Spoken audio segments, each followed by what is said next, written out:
राधे राधे दोस्तों, मैं रेशु एक नई कहानी लेकर आई हूँ। सुशीला नहाकर बाहर निकली और अपने गंदे पर सूखे कपड़ों को एक पॉलीथीन बैग में भरकर वह अपने पहले से पैक किए हुए ट्रॉली बैग में रखने लगी। उसे यात्रा पर निकलना था और वह नहीं चाहती थी कि उसे गीले कपड़े बैग में भरना पड़े, इसलिए वह नहाने से पहले के पहने कपड़ों को बिना धोए बिना निचोड़े एक बैग में रख ली थी। इसे वह अपने ससुराल पहुंचने के बाद धोकर सुखा लेती।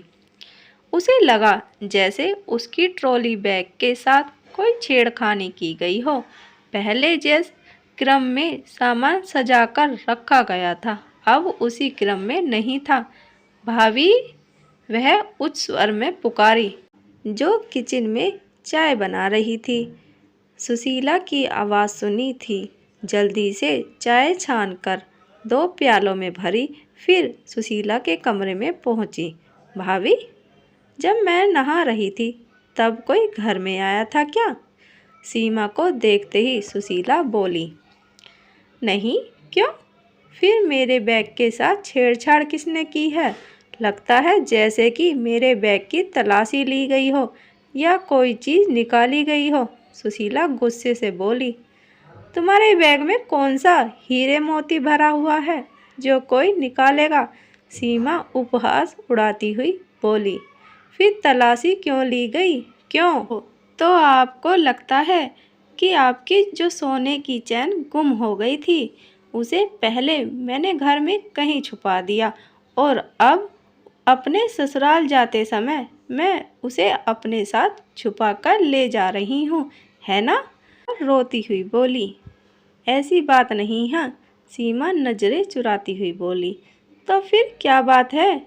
क्या मैं आपके घर से कोई कीमती चीज़ लेकर जा रही थी? तुम बेवजह ओवर रिएक्ट कर रही हो। बात को यहीं ख़त्म करो और राजी खुशी अपने ससुराल जाओ। यहीं ख़त्म नहीं होगी भाभी। मैं आपकी सहायता करने के लिए आई थी, पर आप मुझे अपमानित करके भेज रही हैं। मैंने आप लोगों पर एहसान किया और आप उस एहसान का बदला इस तरह चुका रही हैं।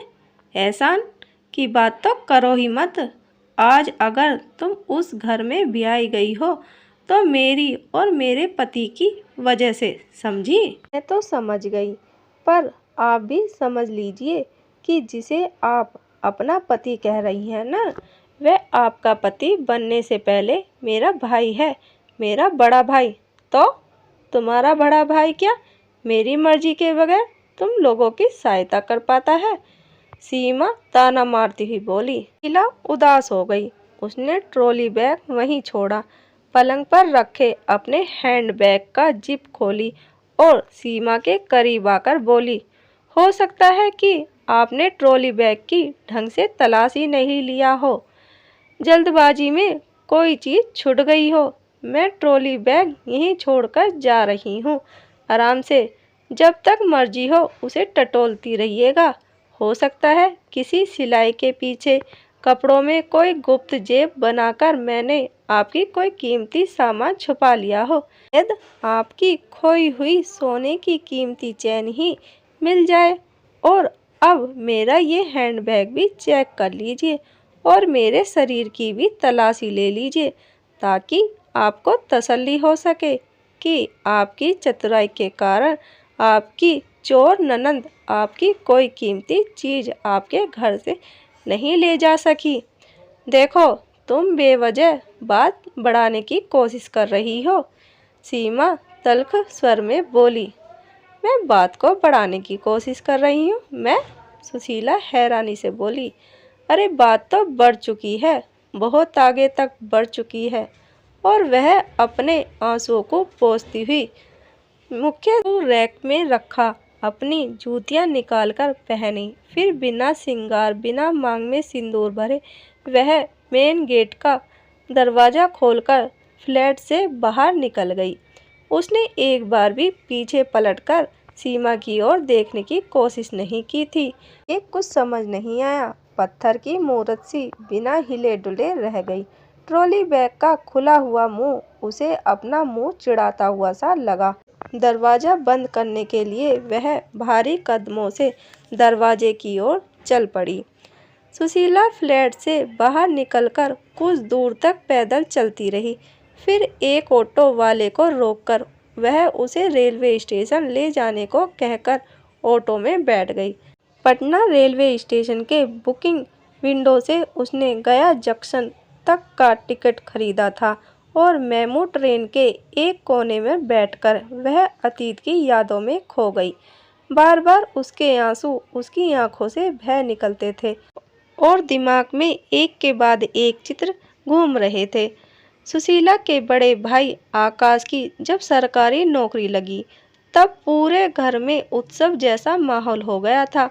उस समय पिता श्यामलाल खेतों पर थे। माँ निशा देवी ने फौरन मंझले बेटे लोकेश को मसौड़ी भेजकर 5 किलो मिठाई और इतनी ही बालूशाही लेकर आने को कहा था। निशा देवी ने अपने छोटे बेटे अभय को खेतों की ओर भेजा ताकि वह पिता को उस शुभ समाचार से अवगत करा सके। तभी उन्होंने देखा कि पति श्यामलाल खुद लपके हुए घर आ रहे थे। जरा सा तो गांव था उनका, कुल 300 मकानों का। खुद पोस्टमैन ने पूरे गांव में खबर फैला दी थी। आकाश सुपुत्र श्री श्यामलाल जी की ज्वाइनिंग लेटर आ गया है। खुद निशा देवी से बक्सी लेकर गया था और पूरे गांव वालों को निमंत्रण देकर गया था कि वह निशा देवी और श्यामलाल से मिठाइयों की फरमाइश करे। सुशीला ने पोस्टमैन से डाक लेने के बाद खुद उस रजिस्टर कवर को खोला था और अंग्रेजी में लिखी बात को पढ़कर समझकर माँ को बताया था। इसी नियुक्ति पत्र के लिए आकाश पिछले 3 साल से पटना में संघर्षरत था। एक छोटे से कमरे में 3 दोस्तों के साथ। फर्नीचर के नाम पर एक छोटी कुर्सी तक नहीं थी। पलंग की कल्पना भी दूर थी। एक मामूली सी चटाई पर एक दरी, एक पतला सा रुई का गद्दा और एक बेडशीट, यही उसका बिस्तर था। उसका ही नहीं, तकरीबन सभी संघर्षरत विद्यार्थियों की यही मजबूरी थी। सभी निम्न आय वर्ग वाले परिवार से आते थे। सभी की हालत एक जैसी थी। सपने बड़े बड़े थे पर औकात छोटी थी। 8 बाई 10 के जिस कमरे में आकाश पटना में रहकर पढ़ता था, उसके साथ 3 और लड़के रहते थे, अलग अलग गांव से, अलग अलग जाति से। जब लक्ष्य एक हो, एक ही मंजिल तक पहुंचना हो, तब अजनबी लोगों के बीच भी साथ बन ही जाता है। चारों के बीच परिचय एक कोचिंग इंस्टीट्यूट में हुआ था। किसी की अंग्रेजी अच्छी थी तो किसी का गणित ठीक था। कोई तर्क शक्ति में अव्वल था तो किसी का सामान्य ज्ञान उच्च कोटि का था। चारों आपस में एक दूसरे के पूरक थे। नतीजा ये निकला था कि 4 में से 3 का इसी वर्ष चयन हो गया था और चौथे का भी इसी साल चयन हो जाने की संभावना थी। संघर्ष के दिन बहुत ही कठिन थे। घर से इतना पैसा नहीं मिलता था नो टाइम टिफिन सेंटर से भोजन मंगवाया जा सके, इसलिए सूखा अनाज जैसे चावल, दाल, चना, सत्तू वे घर से ले जाते थे। हरी सब्जियां, दूध, फल पटना में खरीद लेते थे। 10 के कमरे में बिस्तर एक और समेटकर उसे किचन का रूप दे दिया जाता था। सोने या पढ़ते समय किचन एक और समेटकर उसे बेडरूम बना लिया जाता था। एक समस्या और थी, विद्यार्थी को मकान मालिक के द्वारा कभी भी कमरा खाली करने के लिए कह दिया जाता था। पर यह भी अच्छी बात थी कि एक कमरा खाली करने का नोटिस मिलने के 2 दिन के अंदर नया कमरा मिल भी जाता था। सुशीला का गांव मसौड़ी से मात्र 5 किलोमीटर दूर था। उसके पिता मध्यम वर्गीय किसान थे। माँ निशा देवी और पिता श्यामलाल की कुल 4 संतान थी। सबसे बड़ा बेटा आकाश, उम्र 24 वर्ष, बाद लोकेश, उम्र 20 वर्ष, फिर खुद सुशीला अभी 17 वर्ष की और सबसे छोटा अभय जो अभी 13 साल का हुआ था। अपनी खुद की खेती इतनी नहीं थी कि परिवार का अच्छे से पालन पोषण हो पाता, इसलिए श्यामलाल जी गांव से आ गए। किसानों के खेतों में बटाई पर खेती करते थे। जिसमें लागत और लाभ दोनों आधा आधा बांट लिया जाता था। श्यामलाल ने बच्चों की पढ़ाई में कोई कमी नहीं की थी। लोकेश का पढ़ाई में मन ही नहीं लगा था और 10वीं पास करने के बाद पढ़ाई से तौबा कर लिया और मसूरी में ऑटो रिक्शा चलाता था। सुशीला पढ़ने में ठीक थी और इसी साल उसने इंटरमीडिएट की और अब कॉलेज मसूरी से स्नातक की पढ़ाई कर रही थी। अभय अभी 8वीं में पढ़ता था। सबसे खुशी की बात यह थी कि आकाश की नौकरी पटना में ही लगी थी। उसे पटना मेडिकल कॉलेज के प्रशासनिक कार्यालय में बतौर लिपि कार्य करना था। यही प्रदेश में नौकरी पाना, वह भी अपने गांव से महज 50 किलोमीटर के दायरे में, ये कोई छोटी उपलब्धि नहीं थी। आकाश चाहता तो वह अपने ही गांव में प्रतिदिन आना जाना करके नौकरी कर सकता था। गांव वालों को भी खुशी हुई थी कि गांव का कोई लड़का था पटना मेडिकल कॉलेज में नौकरी कर रहा था। अब जरूरत वह बीमार ग्रामीण वासियों की पटना अस्पताल में मदद कर सकता था। सिर्फ एक लड़के की सरकारी नौकरी लग जाने से परिवार की काया पलट सकती थी। वृद्ध माता पिता, कुंवारी बहन और छोटे भाई को जो सुविधा मिलती थी वो तो था ही। आकाश को दहेज भी इतना मिलता कि उसे दहेज के सहारे सुशीला की शादी भी अच्छे घर में हो सकती थी। वैसे दहेज प्रथा कोई अच्छी बात तो नहीं थी, पर एक हाथ ले दूजे हाथ दे वाली बात थी। बेटे की शादी में लेकर बेटी की शादी में दे दो, ये सामान्य सी परंपरा बात थी। सुशीला ने अपने मोबाइल फ़ोन से आकाश को सूचित किया कि उसका ज्वाइनिंग लेटर आ गया था। उसे अगले 3 दिन में रिपोर्ट करनी थी। अब तक पड़ोस के घरों से महिलाएं आकर निशा देवी को बधाइयां देने लगी थी। पूरा घर आंगन आनंद विभोर हो गया था। ने श्यामलाल को कहा भी था कि दादा, अब तुम्हारी दरिद्रता खत्म हुई, अब लड़का ही तुम्हारा सारा भार अपने कंधे पर उठा लेगा। तब श्यामलाल जी ने कहा था कि मेरा भार वह उठाए न उठाए, पर अब मुझसे रुपया लेना तो बंद करेगा, अपना खर्च तो स्वयं ही उठाएगा।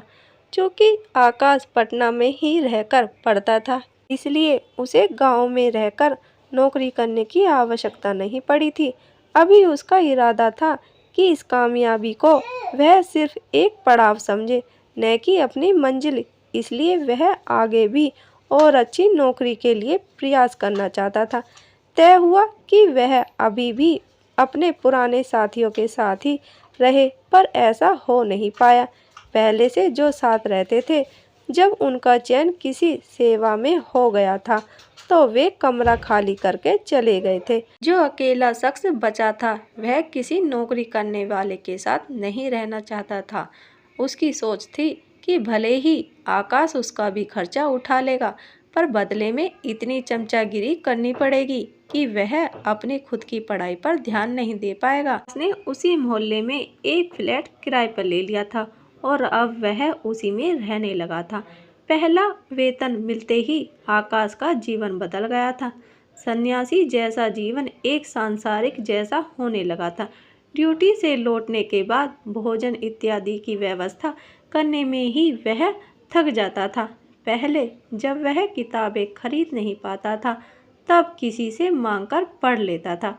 अब जब वह किताबें खरीद सकता था तब उन्हें पढ़ने के लिए आकाश के पास समय ही नहीं था। जेब में पैसे आ जाते हैं तब जरा जरा सी असुविधा भी कष्टकर मालूम होती है। छोटी छोटी घर में भौतिक वस्तुओं का अंबार लगता गया, पर खाने पीने में तकलीफ रहने लगी। पहले 4 मित्र मिलजुल कर कुछ भी पका लेते थे जिसमें बहुत ही स्वाद मिलता था और वे भरपेट खाकर संतुष्ट हो जाते थे। अब अकेले भोजन पकाने की इच्छा भी नहीं होती थी। कई बार वह बाहर से ही खाना खाकर या पैक करवाकर घर ले जाता था। पर घर पर माता पिता के समक्ष जब वह खाने पीने में होने वाली समस्या बता रहा था तब माँ ने बताया कि पिछले कई महीने से लड़की वालों की तरफ से रिश्ता आ रहा है। अगर वह शादी के लिए हाँ करता है तो बात आगे बढ़ाई जाए। आकाश के हाँ कहने की देर थी कि रिश्तों की बाढ़ आ गई। अपने ही प्रदेश में अच्छी सरकार और फिर दहेज के बाजार में बहुत ऊंची बोली पर आकाश का सौदा हो गया। सीमा बाबू गोमती प्रसाद जी की इकलौती बेटी थी। बाबू गोमती प्रसाद मूल रूप से बिहार शरीफ के रहने वाले थे, पर पिछले 30 साल से पटना में ही निवास कर रहे थे। बिहार स्कूल बोर्ड में इंस्पेक्टर के पद से रिटायर हुए थे। उन्होंने सफ़ेद से ज़्यादा काला धन कमाया था। पटना में कई मकान थे। बिहार शरीफ में भी अच्छी खासी जमीन जायदाद थी। चाहते तो किसी डॉक्टर, इंजीनियर या प्रशासनिक अधिकारी को भी अपना दामाद बना सकते थे, पर समस्या ये थी कि बड़ी औकात वाला लड़का उनका घर दामाद बनने को तैयार नहीं था। उसे ससुर के धन की उतनी चाह भी नहीं होती। जब खुद की 5 उंगलियां घी में हो, सिर कढ़ाई में और पाँव पीपे में हो, तो कोई किसी की हुकूमत क्यों बर्दाश्त करेगा। घर जमाई बनने का मतलब था कि अपनी खुद की जड़ों से दूर होकर ससुराल वालों का हो जाना। गैरतमंद इंसान को ये सब क्यों मंजूर होता, वो भी उस धन के लिए जो सास ससुर के मरने के बाद वैसे भी उसी का हो जाने वाला हो।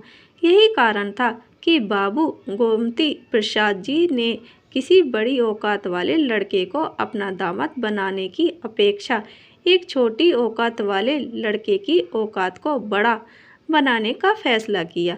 लड़का पटना में नौकरी करता था, वह बड़ी आसानी से उनके साथ रह लेगा। बेटी दामाद सामने होंगे तो जरूरत विरुद्ध सास ससुर की मदद भी कर पाएंगे। निशा देवी और श्यामलाल जी के पास आकाश के लिए रिश्तों की कमी नहीं थी। रोज कोई ना कोई परिचित नए रिश्ते का पैगाम लाता था। दहेज के बाजार में एक अमीर बाप ने अपनी लाडली लाडों के लिए ऊंचे से ऊंचे भाव पर एक दूल्हे की बोली लगा दी थी।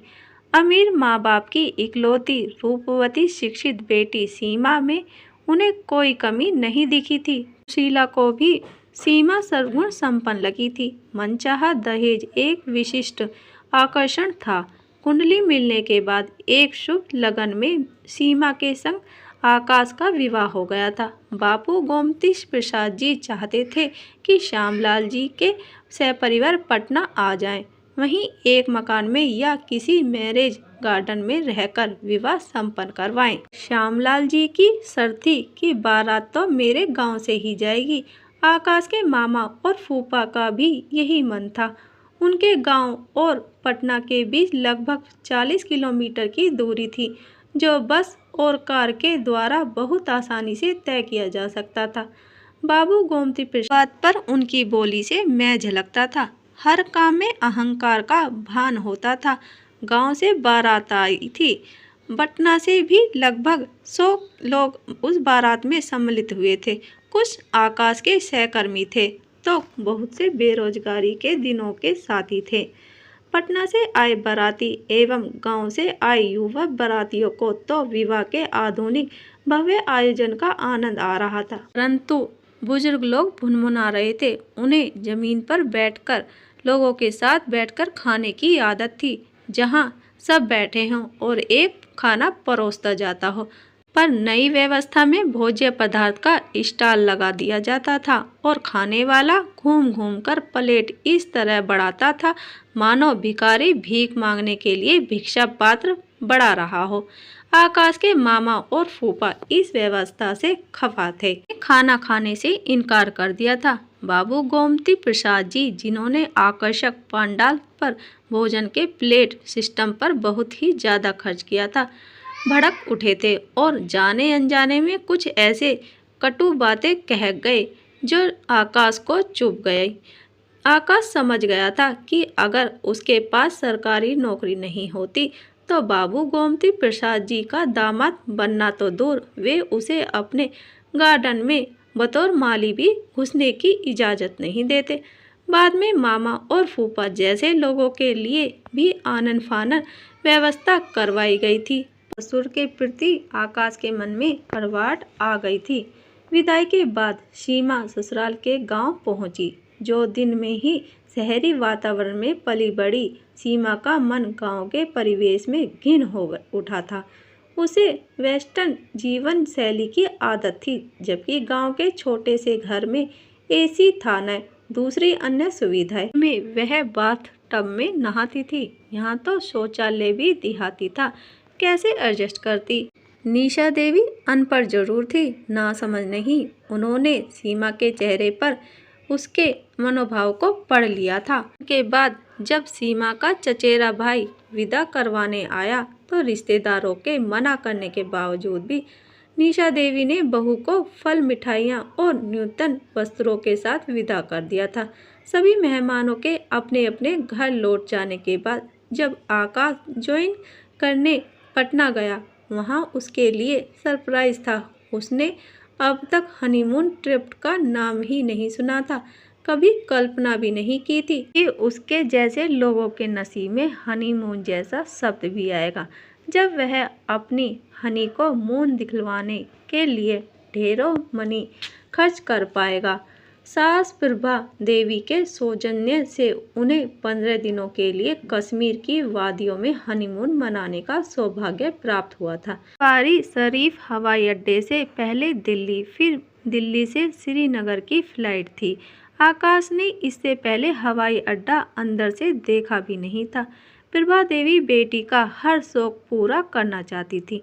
बेटी के साथ साथ दामाद की भी मौज हो गई थी। हनीमून के दौरान वे कश्मीर के विभिन्न इलाकों में गए, गुलमर्ग में बर्फ की बारिश देखी, ट्यूलिप गार्डन में फूलों की क्यारियों में तस्वीरें खिंचवाई। 15 दिन कब बीत गए नवदंपति को पता ही नहीं चला।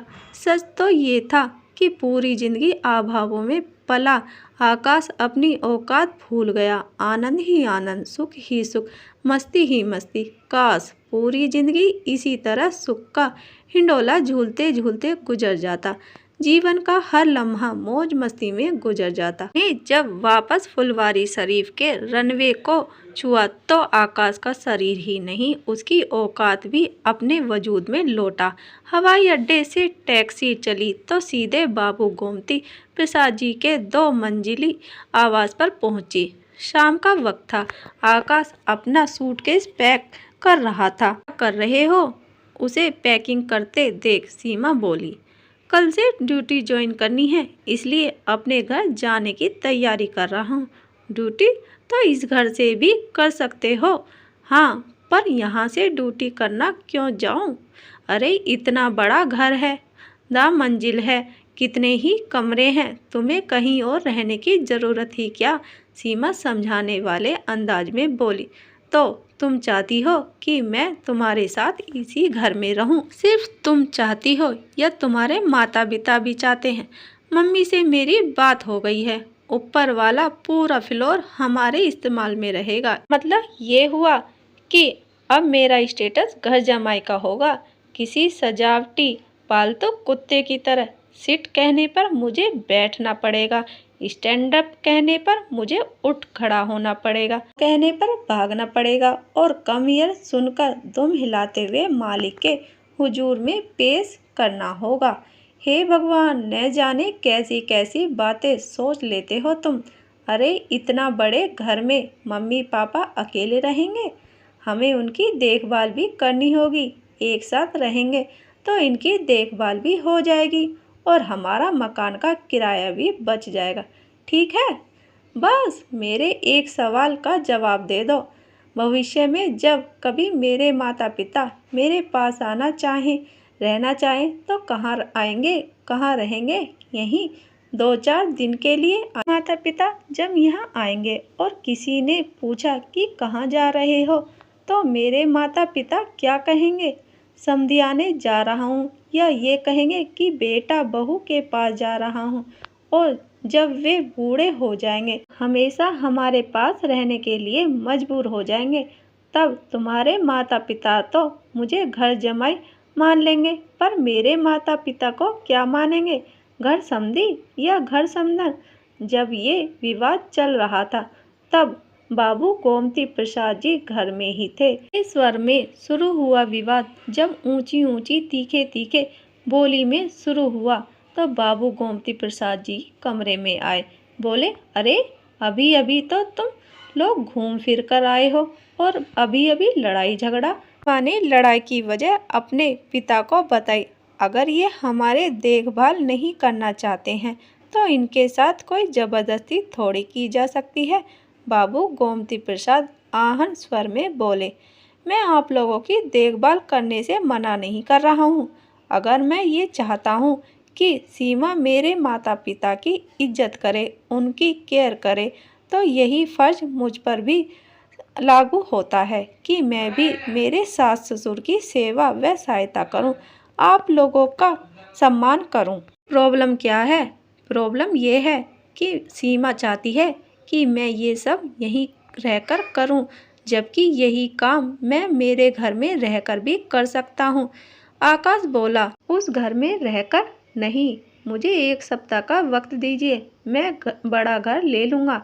मुझे इतनी रिटायरमेंट मिलती है कि मैं एक फ्लैट किराए पर ले लूँगा। बाबूजी, आप मेरी मजबूरी समझिए। जैसे ही मैं यहाँ आपके साथ रहने लगूँगा, मेरे दोस्त, मेरे गांव वाले, मेरे माता पिता मुझे घर जमाई कहने लगेंगे। क्या आपको ही ये मंजूर होगा कि म्यार से गिरा हुआ आदमी आपका दामाद कहलाएगा? पास में ही मेरा एक फ्लैट है, वह खाली पड़ा है, उसमें साफ सफाई करवा दूंगा, उसमें तुम रहने लगो, ठीक है? सुबह शाम भले ही मोबाइल पर मेरा और प्रभा का हाल चाल पूछ लेना। आपको आपका किराया लेना पड़ेगा। आकाश बोला, हाँ भाई, दे देना किराया भी, वैसे भी मेरा सब कुछ तुम ही लोगों का है। उस किराए को मैं एक अकाउंट में डाल दूंगा जो मेरे बाद मेरे नवासे नवासी के काम आएगा, कहकर बाबू गोमती प्रसाद जी ने उस बहस का निपटारा किया। अगले 1 सप्ताह के अंदर सीमा की सूची अनुसार उस फ्लैट का नया रंग रोगन किया गया। बिल्कुल ब्रांडेड न्यू फर्नीचर से सजाया गया। किचन में मॉडर्न किचन सेट, नया फ्रिज, नया वॉशिंग मशीन, नया ओवन, पकाने के लिए नॉन स्टिक बर्तन, सब चीज़ें बिल्कुल नई थी। पहली बार जब आकाश उस फ्लैट में आया तो उसे लगा कि वह किसी घर में नहीं, किसी स्टार रेटिंग वाले होटल के सूट में आ गया हो। इतना वैभव उसने किसी फिल्म के दृश्य में ही देखा था। ये उसकी कल्पना से भी परे था। एक शुभ दिन देखकर घर में सत्यनारायण भगवान की छोटी सी पूजा करवा ली। पति पत्नी ने घर में प्रवेश कर लिया। जब किराए का मकान खाली करने का समय आया, सीमा ने सुझाव दिया कि सिर्फ अपनी किताबें और पहनने वाले कपड़े जूते ले चलो, बाकी चीजें यहीं किसी विद्यार्थी को दान कर दो। आकाश ने अपनी पहली कमाई से एक लोहे का पलंग और 2 फोल्डिंग कुर्सी खरीदी थी। 2 वजह से आकाश उस पलंग और कुर्सी से खुद को अलग नहीं करना चाहता था। एक तो लोहे की पट्टियां वाला वैसा फोल्डिंग पलंग बिहार में नहीं मिलता था। ये पलंग बीच में फोल्ड होने के बजाय इसके सिर्फ पाए मुड़ते थे और एक बार बिछा दो तो इसमें कोई लचक नहीं होती थी। लोहे की पट्टियों के बीच बर्फी के आकार का गैप होता था, जिसमें 2 पट्टियों के मध्य गद्दे का कपड़ा अक्सर फंस जाता था। उसमें बचने के लिए 100 किलो शक्कर की जुट वाली 3 बोरियां बिछाई गई थी। बोरी के ऊपर गद्दा डाला जाता था। पलंग बहुत खास था। ये पलंग उसे उसकी मजबूरी के दिनों की याद दिलाता था। ये पलंग उस ट्रॉफी की तरह था जो सफलता के प्रतीक स्वरूप प्राप्त होता है। वैभवशाली घर में उस पलंग के लिए जगह नहीं थी, पर आकाश का कहना था कि एक स्टोर में इसे बिछा देंगे। ये पलंग और कुर्सियां मुझे विद्यार्थी जीवन की याद दिलाती हैं। इस छोटी सी नौकरी को अपनी मंजिल नहीं बनने दूंगा। ये महज एक पड़ाव है, मेरी मंजिल नहीं। समझो, इस पड़ाव से मेरा भाग्योदय हुआ है। मैं बहुत आगे तक की दौड़ना चाहता हूँ। इसलिए प्लीज़ मुझसे मेरी किताबें, मेरी औकात, मेरा जुनून छीनने की कोशिश मत करना। परिणाम स्वरूप वो लोहे का पलंग और कुर्सियाँ आज भी उस फ्लैट के 6x8 के कमरे में बिछा हुआ था। प्रतियोगिता परीक्षाओं से संबंधित पुस्तकें सजी हुई थी। रोज कम से कम 2 घंटा उस कमरे में उस पलंग पर बैठकर या लेटकर आकाश अध्ययन करता था। आकाश ने कई प्रतियोगिता परीक्षाओं में सफलता भी प्राप्त की थी, पर उच्च अधिकारी बनने का सपना अभी दूर था। उसके लिए वह तब तक प्रयास करना चाहता था जब तक फॉर्म भर पाने की उम्र थी और मन में सफलता पाने की उम्मीद थी। अगले 2 साल में आकाश ने सुशीला का विवाह गया निवासी शुभम से करवा दिया था। शुभम आकाश से 3 साल जूनियर था और पटना में रहकर प्रतियोगिता परीक्षा की तैयारी कर रहा था। वह कुशाग्र बुद्धि का मेधावी छात्र था। सिर्फ किस्मत की बात थी कि उसे अभी तक सफलता नहीं प्राप्त हुई थी। जगह वह लिखित परीक्षा उत्तीर्ण कर चुका था, परंतु अंतिम चयन सूची में उसका नाम नहीं आया था। जब रिश्ते की बात चली तो आकाश ने हाँ भर दिया। उसे मालूम था कि जो ही शुभम को सफलता प्राप्त होगी, दहेज के बाजार में उसके भाव बढ़ जाएंगे और तब इतना दहेज मांगा जाएगा कि वह आकाश से दिया नहीं जाएगा। अपनी बहन की शादी के लिए वह जो भी धन अपनी ससुर से लेता वह कर्ज होता और इस तरह का कर्ज लेकर वह अपनी पत्नी के सामने शर्मिंदा नहीं होना चाहता था। एक शुभ मुहूर्त में सुशीला की शादी शुभम से हो गई। विवाह के 3 महीने के बाद ही पति पत्नी के संयुक्त भाग्य ने एक जोर मारा कि शुभम का भाग्योदय हो गया और रेलवे के चतुर्वर्गीय कर्मचारी के तौर पर उसका चयन हो गया। नॉर्थ वेस्टर्न रेलवे के एक स्टेशन पर, जो कि जयपुर के करीब था, प्रशिक्षण के उपरांत नियुक्ति दे दी गई। शुभम इस तरह की नौकरी करना नहीं चाहता था, पर उसके कोचिंग संचालक ने समझा कि मुश्किल से 3-4 साल की परेशानी है। उसके बाद विभागीय परीक्षा में उत्तीर्ण होकर तीर्थेश अन्य प्रतियोगी परीक्षाएं तो तुम दे ही सकते हो।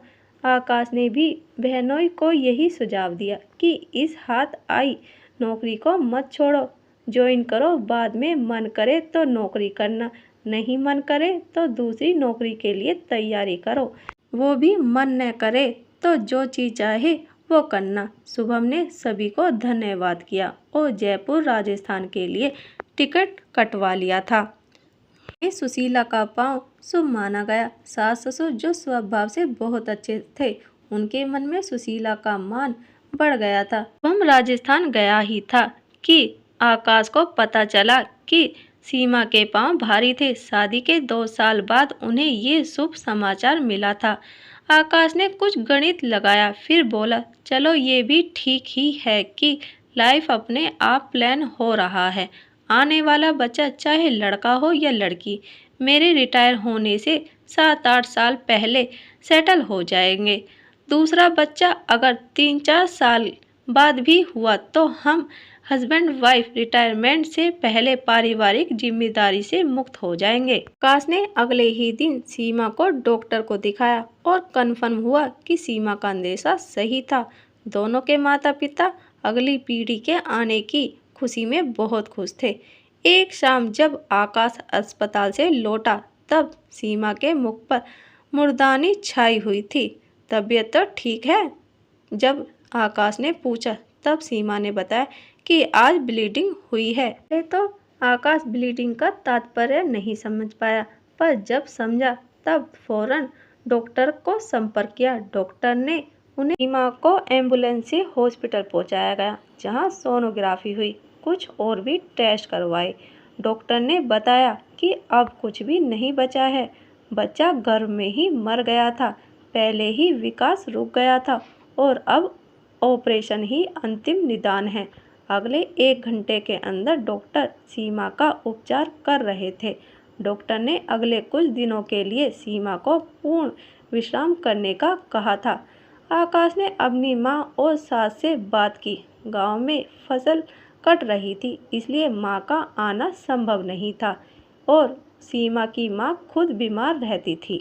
यही फैसला हुआ कि सुशीला को उसके ससुराल से पटना बुलाया गया। 6 माह पहले विवाहित सुशीला आने के लिए तैयार हो गई। वह इस बात पर भी आकाश का उपकार मानती थी कि भाई के कारण ही उसका विवाह एक संपन्न परिवार में हो पाया था। सास ससुर बेटी की तरह मानते थे और देवर और ननंद भी बहुत सम्मान के साथ पेश आते थे। शुभम इन दिनों जयपुर में ड्यूटी पर था, इसलिए सुशीला को भाई के घर जाने में कोई दिक्कत भी नहीं थी। सुशीला के कहने पर देवर आशीष उसे पटना छोड़ गया था। वैसे तो घर में बर्तन, कपड़े, झाड़ू पोछा करने के लिए एक आया आती थी। सुशीला का काम खाना बनाना और सीमा की देखभाल करना था। सीमा की माँ खुद तो कुछ करती नहीं थी, पर ऐसी परिस्थिति में क्या क्या करना चाहिए उन्हें सब मालूम था। उन्होंने ही सीमा की मालिश करवाने का सुझाव दिया था। मालिश कौन करेगी, तो जवाब था सुशीला। आजकल कैमरे वाले मोबाइल का जमाना था। मालिश करने वाली ही फुल बॉडी मसाज के दौरान वीडियो बना लेगी और बाद में वायरल करने की धमकी देकर ब्लैकमेल करेगी। मसाज के दौरान लगभग 40 ग्राम सोने की चैन में जब सुशीला की उंगलियां उलझी, तब वह बोली, भाभी चैन निकाल दीजिए, खामखा टूट टाट गई तो सुनार के 5 चक्कर लगाना पड़ेगा। सीमा ने सहज भाव से चैन गले से निकाली और बिस्तर का एक कोना उठाकर उसके नीचे रख दी। सीमा की सुबह शाम 2 बार जब घर में उन दोनों की अतिरिक्त कोई नहीं होता था, तब फुल बॉडी मसाज होती थी। लगभग 1 सप्ताह के बाद एक दिन जब बाथरूम से सीमा नहाकर निकली, तब कपड़े पहनते समय उसका ध्यान गया कि उसके गले में से उसका चैन गायब है। वह जल्दी जल्दी कपड़े पहनकर स्टडी रूम में गई। वहां उसने दीवार से लगे गद्दे का कोना पकड़कर उठाया। चैन कहीं नहीं मिली। वह किचन में काम करी सुशीला से चैन के बारे में पूछा। सुशीला, मेरी चैन नहीं मिल रही, तुमने देखी है क्या? सुशीला भी लपककर स्टडी रूम, जो आजकल मसाज रूम बना हुआ था, आधा से ज़्यादा बिस्तर उठाकर जांच की, फिर निराश स्वर में बोली, हो सकता है कि भैया उठाकर कहीं रख दिया होगा। जब वे घर में होते हैं तब ज़्यादातर वे इसी रूम में रहते हैं। कहीं काम वाली के हाथों में तो नहीं लग गई? शक वाले स्वर में बोली, भाभी, जब धन जाता है तो धर्म भी उसके साथ चला जाता है। जब तक यह सुनिश्चित नहीं हो जाता कि चैन उसी ने उठाई है, तब तक हम कुछ भी नहीं कह सकते। भैया को आ जाने दीजिए, फिर जैसा वे कहें वैसा ही करेंगे। सीमा के मन में आया कि वह मोबाइल द्वारा पति से बात करे और कन्फर्म करे कि उसने तो चैन वहां से हटाई है कि नहीं। पर थोड़ी देर की बात थी। शाम को वापस लौटने पर आमने सामने बात हो जाएगी। शाम को आकाश के आने के बाद चैन के सिलसिले में बात की गई। ने भी उस जगह बिस्तर को हटाकर देखा। वहां आकाश के हस्तलेख भी लिखे ढेरों कागजात थे, पर चैन का कहीं कोई अता पता नहीं था। 2 दिन घर में दूसरी जगहों पर भी देखो, हो सकता है कि तुमने कहीं और रख दी हो, पर अब वो जगह तुम्हें याद नहीं हो। काम वाली से सीमा ने डरते संकुचाते हुए चैन के सिलसिले में बात की, तो काम वाली ने चेतावनी देते हुए कहा कि दीदी, मैं कई सालों से आपकी माँ के घर में भी काम कर रही हूँ। अगर आपकी माँ मुझे चोर कह दे तो मैं कल से ही आना छोड़ दूंगी। काम वाली वाकई ईमानदार थी और ये बात उसकी वर्षों की ईमानदारी ने उसके मायके में सिद्ध कर रखा था। कोई चीज़ की ज़रूरत हो तो मांग लेती थी, बिना पूछे तो खुद के लिए एक प्याली चाय तक नहीं बनाती थी। घर में तीसरे कोई और महिला का आगमन होता ही नहीं था। 40 ग्राम सोना कोई मामूली चीज़ नहीं थी। ऊपर से गर्भपात का सदमा। सीमा अपने आपे में नहीं थी। कई बार पागलों जैसा व्यवहार करने लगी थी। उसकी हालत देखकर आकाश टेंशन में आ गया था। सुशीला से भाभी का ध्यान रखने का आग्रह करता था, जो मात्र 1 महीने के लिए आई थी। आज 3 महीने के बाद वापस ससुराल जा रही थी। अब सीमा शरीर से स्वस्थ हो गई थी, पर 40 ग्राम सोने का गम उस अजन्मे शिशु की मौत पर भी भारी पड़ गया था। वह अक्सर सोचती थी कि जब काम वाली सुशीला मेरे और आकाश के अलावा कोई और उस कमरे में कभी गया ही नहीं, तो मेरी चैन कहाँ गई? आकाश और मैंने चैन को देखा नहीं। माँ को भरोसा है कि काम वाली बहुत ईमानदार है, तो फिर चोर कौन? तीनों कभी मैं घर से बाहर भी नहीं गई। जो कह सकती थी कि हो सकता है चैन कहीं बाहर गिर गई होगी। सीमा की माँ ने एक पंडित से जो खोई हुई चीज़ों के प्रति भविष्यवाणी करता था, माँ की चैन के विषय में पूछा था। तब उसने बताया था कि चैन कहीं नहीं गई, घर में ही है, समय आने पर मिल भी जाएगी। पंडित जी की इस बात पर भी सीमा को लगा था कि कहीं चैन सुशीला के पास तो नहीं है। आखिर सुशीला क्यों सुझाव देती थी कि पुलिस में रिपोर्ट लिखवाना उचित नहीं था। कहती है कि जब धन आता है तो उसके साथ धर्म भी चला जाता है। लोग अपनों पर भी शक करने लग जाते हैं। सुशीला नहाने के लिए जब बाथरूम में घुसी थी तब किसी तरह सीमा सुशीला के बैग के पास आई थी और बहुत ही फुर्ती से बैग को खंगालकर चेक कर वापस बैग को पुनः पैक कर दी। पर सुशीला भाप गई थी कि उसके बैग के साथ छेड़छाड़ की गई थी, तलाशी ली गई थी। अब जबकि सुशीला जा चुकी थी, अभी भी उसके बैग का मुंह खुला हुआ था और सुशीला का गंदे कपड़े वाला polythene carry bag trolley bag के पास बगल में पड़ा हुआ था। तब अब आगे क्या करे? बात यहाँ तक बढ़ जाएगी, इसका उसे अंदाज भी नहीं था। पति को फोन पर कुछ भी बताने से कोई फायदा नहीं था। पति उसे ही फटकारता, पता नहीं क्या क्या उलझुलुझ बकता। पर सीमा का मन अब भी कह रहा था कि अगर किसी ने चैन चुराई है तो वह चोर सुशीला के अलावा कोई और हो ही नहीं सकता। पिछले 2.5 महीने में वह कई बार अलमारी, ड्रेसिंग टेबल, वह हर संभव स्थान जहां चैन रखी जा सकती थी वह देख चुकी थी। उसे चैन के दर्शन नहीं हुए थे। अब सवाल ये था कि सुशीला के बैग को देखकर आकाश ने कोई सवाल पूछा तो वह क्या जवाब देगी। लगभग 4 घंटे के सफ़र के बाद सुशीला ससुराल पहुंची। दरवाज़ा सासू माँ ने खोला था। उसे अकेली आई देखकर वह बोली, तुम्हें छोड़ने कोई नहीं आया? भैया की ड्यूटी थी, उन्हें इमरजेंसी में रेस्ट वाले दिन भी ड्यूटी पर जाना पड़ गया था। वो तो ठीक है, पर तुम्हारा सामान कहाँ है? सासू माँ ने पूछा। शीला को काटो तो खून नहीं। गुस्से और अपमान के कारण वह अपना ट्रॉली बैग सीमा के पास छोड़ तो आई थी, पर अब उसकी जवाबदारी उसे भारी पड़ रही थी। उसे उस समय कतई अंदाजा नहीं था ससुराल में सामान के बारे में सवाल पूछे जाएंगे।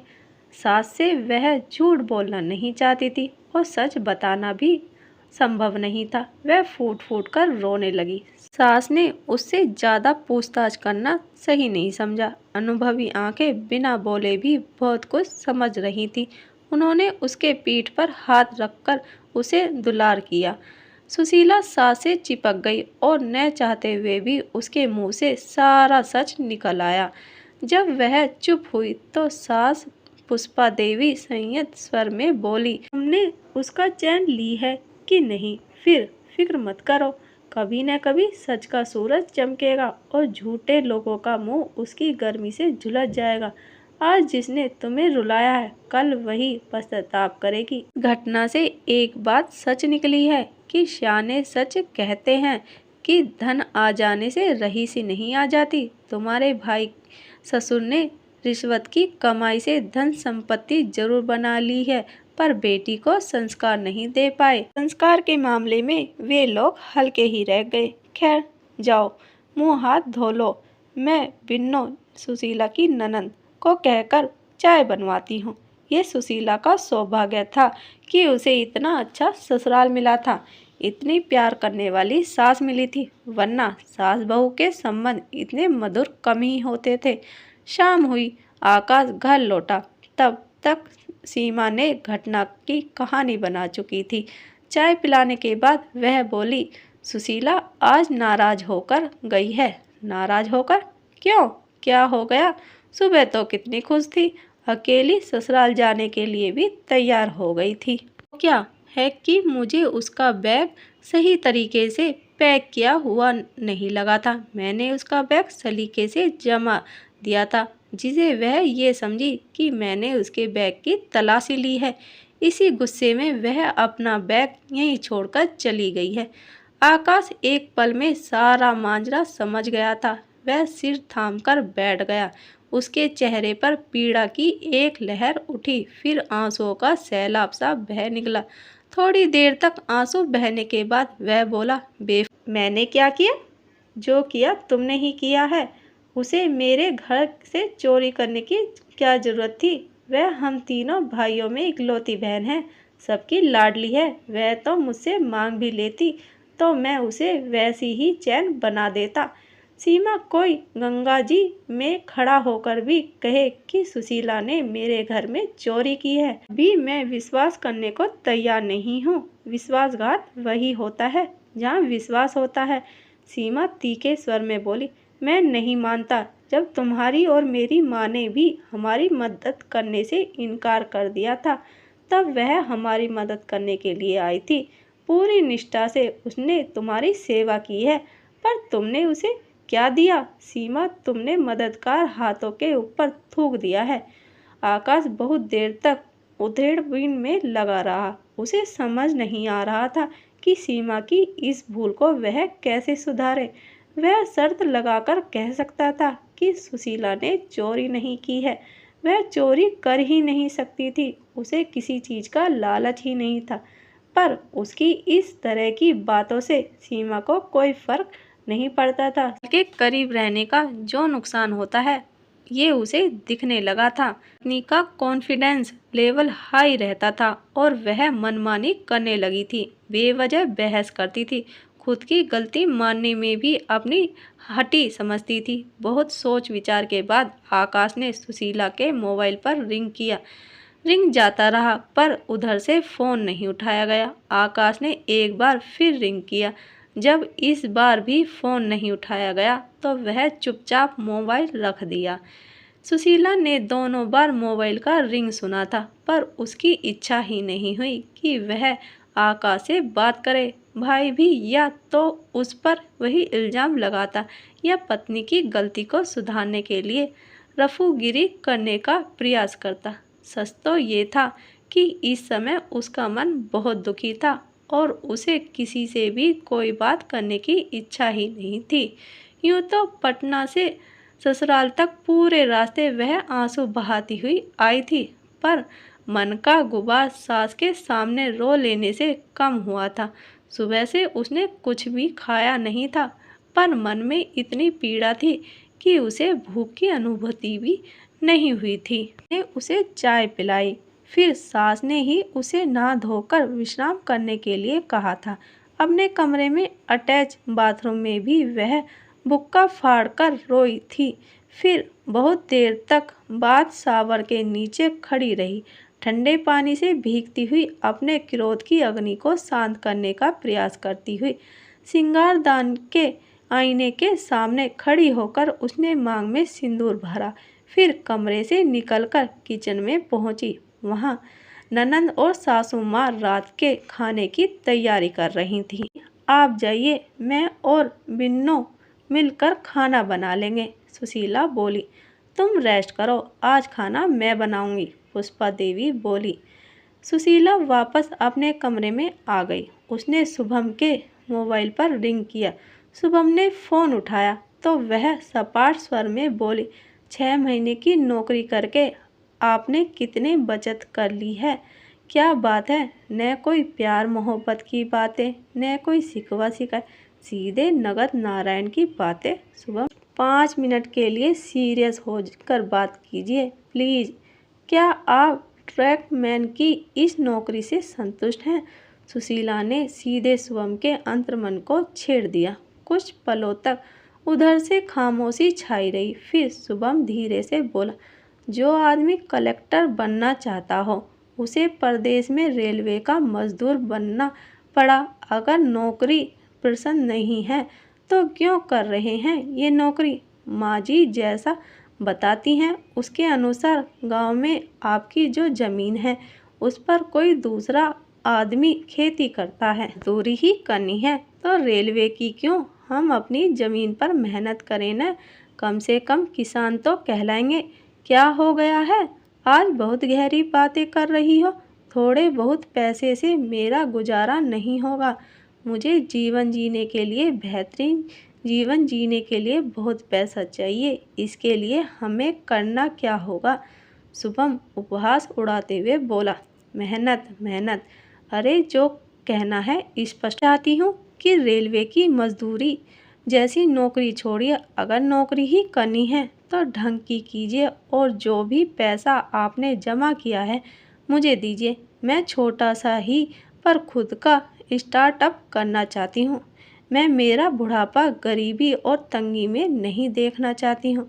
सुशीला गंभीर स्वर में बोली। शुभम ने बहुत से सवाल पूछे, कई बार आपत्ति भी दर्ज किया। एकाएक मन स्थिति में हुए परिवर्तन का कारण भी पूछा। सुशीला ने चैन की चोरी का इल्जाम उस पर लगा है ये भी बताया। फिर वह ये कहकर फोन रख दी कि भाभी इसलिए बेहुदी कर सकी क्योंकि उसके पास धन है, पति अच्छे पद पर है। उसे लगता है कि हम उसके सामने कुछ भी नहीं है। पहले माँ पिताजी से अनुमति लो, उसके बाद आगे की सोचेंगे। मैं एकदम से तो नौकरी नहीं छोड़ूंगा, पर अपना भाग्य बदलने के लिए कुछ भी करूंगा। पति से बात करके सुशीला ने फ़ोन रख दिया कि आकाश का फ़ोन आ गया। उसकी इच्छा तो न थी कि भाई से बात करे, पर कितनी बार भाई का फ़ोन इग्नोर कर पाती। और फिर जो कुछ भी हुआ था उसमें भाई की क्या गलती थी? उसने इस बार कॉल उठा लिया। सुशीला सॉरी। आकाश इस तरह बोला जैसे करा रहा हो। भैया मैंने भाभी के गहने नहीं चुराए हैं। मैं जानता हूँ। तुम जानते हो? हाँ, मेरी बहन ऐसी गिरी हुई हरकत कर ही नहीं सकती। ये बात तुम्हारे जानने से कुछ नहीं होता। तुम्हारी पत्नी भी ये समझती तो कोई बात होती। मेरी पत्नी? तुम्हारी भाभी नहीं? नहीं, अब वह भाभी कहलाने का अधिकार खो चुकी हैं। ननंद ससुराल में रहने वाली वह पहली सहेली होती है जिससे बनती हो तो ससुराल में स्वर्ग की अनुभूति होती है, और न बनती हो तो ससुराल में ही नर्क का नज़ारा दिख जाता है। कहना क्या चाहती हो? मुझे उससे प्रेम था, इसलिए मैं ससुराल में बहुत रिक्वेस्ट करके इजाज़त लेकर उसकी सेवा करने गई थी, पर उसने मेरे ऊपर जो इल्ज़ाम लगाया है उसकी सूरत में मैं उस जगह भी जाना पसंद नहीं करूँगी जहाँ उसके आने का अंदेशा हो। ठीक है, तुम्हारा गुस्सा करना जायज़ है, पर मैं तो वहाँ आ सकता हूँ न जहाँ तुम रहती हो। आप मेरे बड़े भाई हो, आपको मुझसे इजाज़त मांगने की ज़रूरत नहीं। पर भैया, छोटी बहन के मान की रक्षा करना। मुझे उस औरत के सामने खड़ा होने के लिए मजबूर मत करना। और हाँ, उससे कहना कि वो चाहे तो चैन गुमने की पुलिस रिपोर्ट वह अब भी कर सकती है। मैं कामना करूँगी कि उसकी चैन पुलिस को मिल जाए, क्योंकि जब तक उसे उसका चैन नहीं मिलेगी उसे चैन नहीं आएगा। उसे मेरी निर्दोषिता पर यकीन भी नहीं होगा। मैं शाम तक तुम्हारी ससुराल आ रहा हूँ, तुम्हारा सामान लेकर। आकाश गंभीरता से बोला। केवल सामान लौटाने के लिए आ रहे हो तो मत आना। उससे कहना कि मेरे सामान की तलाशी भी वह पुलिस से करवा ले। कहकर सुशीला ने फ़ोन काटे बिना ही खुद से दूर रख दिया। आकाश कुछ देर तक फ़ोन कान से लगाए रहा, फिर कॉल डिस्कनेक्ट कर शुभम के फ़ोन पर रिंग करने लगा। सीमा की नादानी के कारण अभी और भी कई जगह पर उसे शर्मिंदा होना बाकी था। मोहन बाबू का गया कि एक अच्छी कॉलोनी में 1200 वर्ग फुट क्षेत्रफल में बना एक 3 मंजिला मकान था। ये मकान उन्होंने खुद की कमाई से बनाया था। फ्लोर में 2 दुकानें थी, जिसमें से एक किराए पर थी और दूसरे आज तक किराए पर लगी ही नहीं थी। उस खाली दुकान में वे लोग स्कूटी, बाइक और एक ऑटो कार खड़ी करते थे, जबकि वाहन रखने के लिए एक छोटा सा गैरेज भी मकान में बना हुआ था।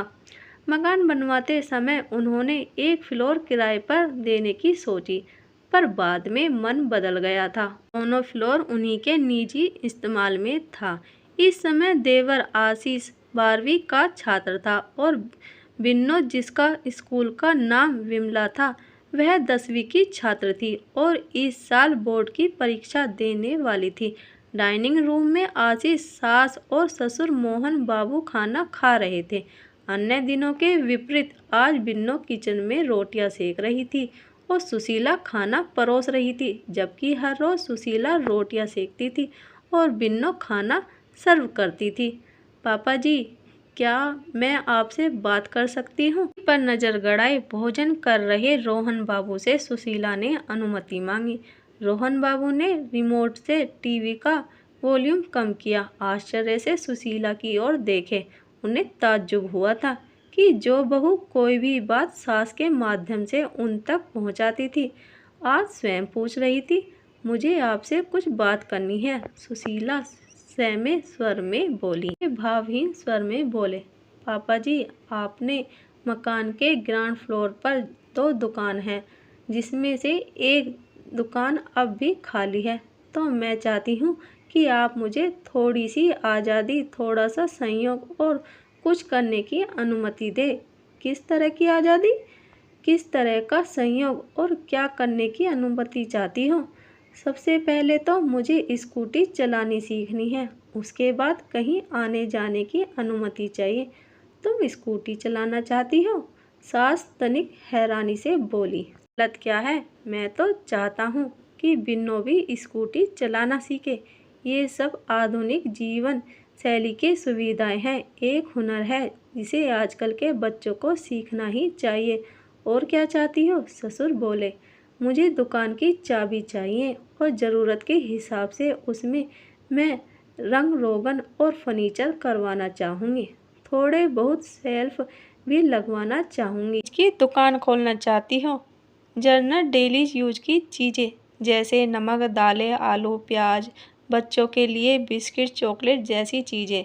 हमारा मकान और दुकान मुख्य सड़क पर है, चारों ओर घनी आबादी है, पर प्रॉपर मार्केट यहाँ से दूर है।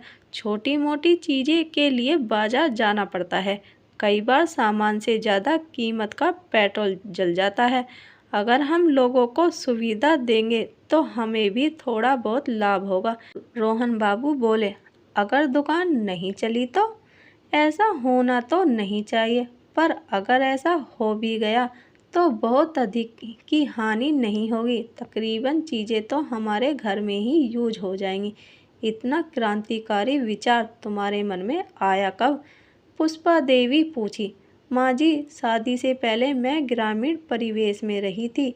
शादी के बाद जब मैं यहाँ आई तो यहाँ का वातावरण मुझे बहुत ही वैभवशाली लगा जैसे यहाँ सब कुछ है। पर जब मैं पटना में रही तो वहाँ की हर चीज़ें यहाँ से ज़्यादा वैभवशाली थी। मेरे मन में यही ख्याल आया कि घर में धन है तो वैभव है। जब तक कमाई नहीं बढ़ाई जाएगी तब तक सुख सुविधा नहीं जुटाई जा सकेगी। सुशीला बोली, कहीं ये विचार तुम्हारी भाभी के कारण तो तुम्हारे मन में नहीं आया?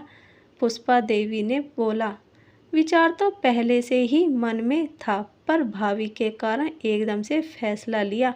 माँ जी, ये पैसा का ही जलवा है कि आदमी आदमी को खुद से बड़ा या छोटा समझता है। मेरी कुछ बातों का जवाब दो। पहला ये कि जो काम तुम करना चाहती हो उसमें जो पूंजी लगेगी वो कहाँ से आएगी? रोहन बाबू बोले, पैसे मेरे पास हैं, कुछ बिन्नो के भैया शुभम देंगे और कुछ आप हेल्प कर दीजिए। हम कुछ प्रधानमंत्री रोजगार योजना के तहत लोन ले लेंगे। भी सुशीला बोली, एक आखिरी सवाल, तुम यहाँ दुकान चलाओगी? शुभम यहाँ से बहुत दूर राजस्थान में नौकरी करेगा। जब इसी तरह जिंदगी गुजारनी है तो तुम्हारी शादी का मतलब क्या निकलेगा? पापा जी, मैं नहीं चाहती कि वे पूरी ज़िंदगी मज़दूरों वाली ज़िंदगी बिताएं। ये बताते हैं कि ट्रैकमैन की स्थिति रेलवे में किसी मज़दूर से बेहतर नहीं होती। महीने में दाल रोटी खाने भर पैसा मिल जाता है, बेरोजगार होने का कलंक मिट जाता है, पर जिसे देखो वही अपमानित करता है। भारी सामान उठाना, तपती झुलसती गर्मी में पसीना बहाना, पूरी जिंदगी अभावों में जीना, घर परिवार से दूर रहकर भी कष्ट ही झेलना है, तो वही कष्ट हम साथ में रहकर भी झेल लेंगे। ईश्वर और अपने भाग्य को दोषी ठहराने से पहले हम ये भी तो देखें कि हमने ईश्वर से मांगा क्या है। आप ट्रैकमैन का फॉर्म भरेंगे तो ईश्वर आपको ट्रैकमैन ही तो बनाएगा। स्कूटी चलाना सीखो, फिर थोड़ा और भी विचार करो, व्यापार के बारे में थोड़ी जानकारी जुटाओ, बाजार को समझो, संभावित ग्राहकों की ज़रूरत और उनका मिजाज समझो। अगर 2 महीने के बाद भी तुम्हारा यही इरादा रहेगा, भी तुम्हारी मदद करूँगा। वर्षों तक गया के रजिस्ट्रार ऑफिस में काम किया हूँ। बहुत से मकबूल व्यापारियों से मेरी जान पहचान भी है। देखते हैं कि उनमें से कितने लोग हमारी मदद करते हैं। रोहन बाबू भोजन समाप्त कर कुर्सी से उठते हुए बोले। उसी रात जब पुष्पा देवी सोने के लिए कमरे में आई, तब हाथ में पकड़े पुस्तक को एक और रखते हुए रोहन बाबू बोले, सुशीला की भाभी की क्या बात है? पुष्पा देवी जितना सुशीला से सुन चुकी थी, पूरा का पूरा सविस्तार पटना की घटना उन्हें बताने लगी। रोहन बाबू पूरी बात सुनकर थोड़ी देर तक सन्न रह गए थे। वे पढ़े लिखे समझदार व्यक्ति थे, या रजिस्टर ऑफिस में लिपिक रह चुके थे। थोड़ी देर तक विचार करते रहे, फिर बोले, सुशीला को इस घर में आए हुए अभी ज़्यादा दिन नहीं हुए हैं, इसलिए उसके बारे में हम बहुत आत्मविश्वास के साथ कुछ भी नहीं कह सकते। चोरी का इल्ज़ाम बहुत ही गंभीर आरोप है। अगर ये सच है तो हम ठगे गए हैं, और अगर सुशीला निर्दोष है तो उसे हमारी सहानुभूति की आवश्यकता है। अपनी तरफ से उसे इस मामले में कुछ भी मत कहना। अगर वह खुद कुछ कहना चाहे तब सहानुभूति पूर्वक सुनना। पुष्पा अपनी बेटियां ब्याह कर पराए घर चली जाती हैं। बूढ़े को शेष जीवन इन्हीं बहुओं के साथ जीना होता है, इसलिए बहुओं का मान बेटी से किसी कदर भी कम नहीं होना चाहिए। इन्हीं बहुओं के सहारे घर स्वर्ग या नर्क बनता है। सुशीला ने चोरी किया है या नहीं, ये तो मैं नहीं कह सकती, पर इतना जरूर कह सकती हूँ कि भले ही उसकी परवरिश गांव में हुई है, पर वह उच्च शिक्षित पढ़ी लिखी समझदार लड़की है। वह 4 बच्चों को ट्यूशन भी पढ़ाए तो भी 4 पैसे कमा सकती है। कई बार वह बिन्नों को भी पढ़ने में मदद करती है। देखो, आज इस लड़की ने मेरे दिल की बात कह दी है। मैं मन से कभी भी शुभम के ट्रैकमैन बनने से खुश नहीं थी। हर कोई ये आश्वासन देता है कि कुछ दिन की बात है, तरक्की मिल जाएगी, लड़का टिकट चेकर या बुकिंग बाबू बन जाएगा। बन गया तो ठीक, पर अगर नहीं बन पाया तो यानी आप सुशीला को दुकान खोलने देंगे? इतनी जल्दी फैसला मत करो, मुझे कुछ दिन सोचने समझने दो। कुछ दिन वह भी समझ ले, शुभम से भी बात करेंगे, उसके बाद फैसला लेंगे। समय पुष्पा देवी और रोहन बाबू में ये बातें हो रही थी। ठीक उसी समय सुशीला और बिन्नो आशीष के कमरे में उसे मना रही थी कि वह कल से ही उन्हें स्कूटी चलाना सिखाए। घटना के 2 सप्ताह के बाद बिन्नो और सुशीला स्कूटी से घर वापस लौटी। स्कूटी सुशीला चला रही थी, बिन्नो पीछे बैठी हुई थी। दोनों को स्कूटी चलाना सीखने में ज़्यादा वक्त नहीं लगा था। दोनों ही पहले से साइकिल चलाना जानती थी। पहले ही दिन आशीष ने दोनों को स्कूटी की बेसिक चीज़ें समझा दी थी। बारी से दोनों से स्कूटी चलवा भी दिया था। अब दोनों को सिर्फ प्रैक्टिस करने के लिए रोजाना स्कूटी चलाना पड़ता था। 2 दिन के बाद तो आशीष ने उनके साथ जाना भी छोड़ दिया था। सुशीला स्कूटी को स्टैंड पर खड़ी कर जैसे ही सिर से हेलमेट उतारकर अपने बालों को पीछे की ओर करने के लिए अपनी गर्दन को झटका दी, उसकी नज़र सामने से आ रहे आकाश पर पड़ी। उसने जल्दी से हेलमेट और स्कूटी की चाबी बिन्नो को दिया, फिर लगभग दौड़ती हुई सीढ़ियाँ चढ़कर अपने कमरे में पहुंचकर दरवाज़ा अंदर से बंद कर लिया। अपने अपमान से इतनी आहत हुई थी कि जिस भाई का वह बहुत उपकार मानती थी, उससे भी उसे मिलना मंजूर नहीं था। आकाश 4 घंटे का ट्रेन से सफ़र कर सुशीला का ट्रॉली बैग लौटाने आया था। वह सुशीला से मिलकर उस भूल की माफ़ी मांगना चाहता था जो उसने किया ही नहीं था। उसने सुशीला को हेलमेट उतारकर बालों को झटका देकर पीछे करते देख लिया था। भाई बहन की आंखें भी मिली थी। बहन को खुद से दूर दौड़कर भागते हुए भी उसने देखा था। समझ गया था कि वह उससे मिलना नहीं चाहती है। क्रोध तो उसे भी आया कि बिन्नों को सुशीला का ट्रॉली बैग पकड़ाए और वहीं दरवाजे से वापस पटना लौट जाए। पर नमक के साथ कभी नमक नहीं खाया जाता। क्रोध की अग्नि को कभी क्रोध से नहीं बुझाया जा सकता। वह बिन्नों के साथ सीढ़ियाँ चढ़कर पहली मंजिल पर स्थित ड्राइंग रूम में पहुंचा।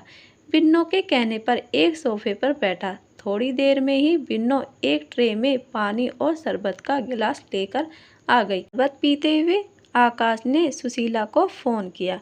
क्यों आए हो आप यहाँ? मैंने मना किया था ना कि यहाँ मत आना।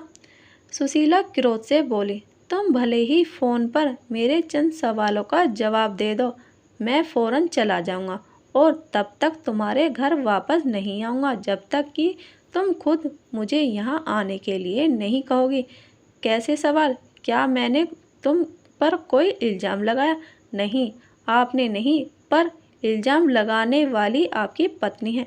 वो पत्नी किसने पसंद की थी? क्या मैंने लव मैरिज की थी? ये सीमा का चयन तुमने ही किया था, माँ बाबूजी ने किया था। सीमा मेरी नहीं तुम्हारी पसंद थी। शीला को कोई जवाब नहीं सूझा तो वह रो पड़ी। कर्राती हुई उसी बोली, भैया मैंने चोरी नहीं की है। मैं जानता हूँ कि मेरी बहन निर्दोष है, पर तुम ही बताओ कि मैं क्या करूँ? क्या सीमा को छोड़ दूँ, उसे तलाक दे दूँ या उसकी हत्या कर दूँ?